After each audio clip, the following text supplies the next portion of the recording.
ഇന്ത്യയുടെ പ്രതിരോധ ശേഷി വർദ്ധിപ്പിക്കുന്നതിനുള്ള ഒരു സുപ്രധാന മുന്നേറ്റം കൂടി നേടിയെടുത്തിരിക്കുകയാണ് ഇന്ത്യ. അടുത്ത തലമുറ ബ്രഹ്മോസ് NG മിസൈലിന്റെ ഡിസൈൻ ഘട്ടം വിജയകരമായി പൂർത്തിയാക്കിയിരിക്കുന്നു. ബ്രഹ്മോസിന്റെ ഡയറക്ടർ ജനറൽ ഡോക്ടർ ജയതീർ ജോഷിയാണ് ഇക്കാര്യം അറിയിച്ചിരിക്കുന്നത്. മിസൈൽ സാങ്കേതിക വിദ്യയിൽ നടന്നുകൊണ്ടിരിക്കുന്ന ഇന്ത്യ റഷ്യ സഹകരണം ഉയർത്തിക്കാട്ടിക്കൊണ്ട് റഷ്യൻ മാധ്യമങ്ങളോടാണ് അദ്ദേഹം ഈ പ്രഖ്യാപനം ഇപ്പോൾ നടത്തിയിരിക്കുന്നത്. വേഗത്തിനും കൃത്യതയ്ക്കും പേരുകേട്ട നിലവിലുള്ള ബ്രഹ്മോസ് സൂപ്പർസോണിക് ക്രൂയിസ് മിസൈലിന്റെ ഭാരം കുറഞ്ഞതും ഒതുക്കമുള്ളതുമായ പതിപ്പാണ് ബ്രഹ്മോസ് NG മിസൈൽ. ഈ നൂതന മിസൈൽ സംവിധാനത്തിന്റെ വ്യോമ നാവിക സൈനിക പ്ലാറ്റ്ഫോമുകളുടെ വിശാലമായ സ്പെക്ട്രത്തിലേക്ക് സംയോജിപ്പിക്കാൻ ലക്ഷ്യമിട്ടുള്ള വികസന ഘട്ടമാണ് ഇപ്പോൾ ആരംഭിച്ചിരിക്കുന്നത്. ബ്രഹ്മോസ് NGയുടെ ഡിസൈൻ ഘട്ടം അവസാനിച്ചു, ഞങ്ങൾ വികസന ഘട്ടത്തിലേക്ക് പ്രവേശിച്ചിരിക്കുന്നു എന്നാണ് അദ്ദേഹം മാധ്യമങ്ങളോട് പറഞ്ഞത്.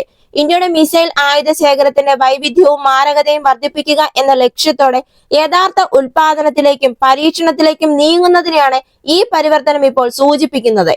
ഈ നൂതന പതിപ്പായ ബ്രഹ്മോസ് NG മിസൈൽ അതിന്റെ മുൻഗാമി അതായത് ബ്രഹ്മോസ് സൂപ്പർസോണിക് ക്രൂയിസ് മിസൈലിന്റെ അതേ വേഗതയും ദൂരപരിധിയും നിലനിർത്തിക്കൊണ്ട് തന്നെ പിൻഗാമിയെ അപേക്ഷിച്ച് വളരെയധികം ഭാരം കുറഞ്ഞതാണ്. വിവിധ തരത്തിലുള്ള യുദ്ധ വിമാനങ്ങളും ചെറു നാവിക കപ്പലുകളും ഉൾപ്പെടെ ഭാരം കുറഞ്ഞ പ്ലാറ്റ്ഫോമുകളിൽ വിന്യസിക്കാൻ ഇതിനെ സഹായിക്കുന്നു. ഇതിന്റെ നീളം 9 മീറ്ററിൽ നിന്ന് 6 മീറ്ററായി കുറച്ചിരിക്കുകയാണ്.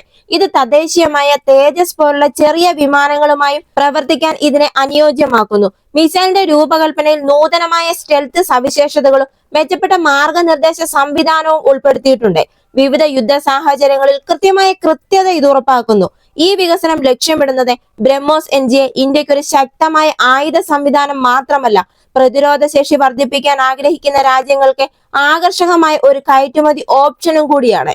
ഇപ്പോൾ ഈ വികസന ഘട്ടം പുരോഗമിക്കുന്നതിനാൽ തന്നെ അടുത്ത കുറച്ച് വർഷത്തിനുള്ളിൽ പ്രതീക്ഷിക്കുന്ന കർശനമായ പരിശോധനയിലേക്കും ഒടുവിൽ സേവനത്തിലേക്കും ഇൻഡക്ഷനിലേക്കും ഇത് ശ്രദ്ധ തേടുന്നു. ഈ വികസനത്തിന് ഇന്ത്യയിലെയും റഷ്യയിലെയും ശാസ്ത്രജ്ഞരുടെയും എഞ്ചിനീയർമാരുടെയും വൈദഗ്ധ്യവും സാങ്കേതിക വിദ്യയും പ്രത്യേകം എടുത്തു പറയേണ്ടതാണ്.